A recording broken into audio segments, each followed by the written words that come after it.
Skal vi se her.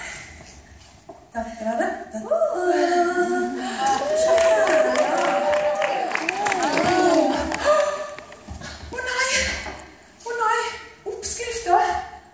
oppskrifta på Stranda-skinka 2,0. Den er vekk. Ja.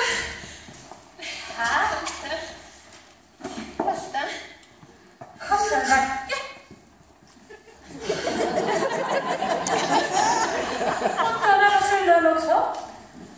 Ja, tilsynelatende så er det.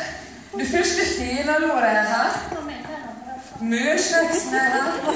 Signaturen til Bjarne Verkbeide.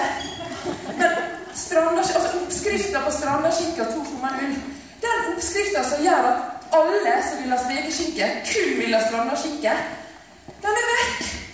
Jeg la den her med den kule DVD med denne reklamen der han Sigurd sier med sin djupeste røst.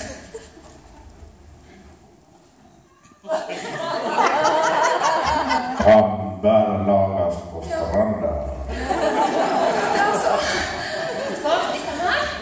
Dette her er bare som å være en karikatur. Dette her det var vår idiotsikre plan. Vi skulle ta over hele markedet. Vi skulle bli millionærer. Hele gjengen. Kvitt Robert og alt skulle vi faktisk. Og der rullet han som ikke vanlige folk. Skjønner ingenting. Dette her er Code Red Emergency. Ja. Unnskyld meg, hva er denne der Robek?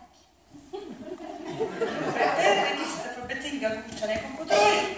Det er sånn oversikt over kommuner og fylkeskommuner som er i økonomisk ubalanse.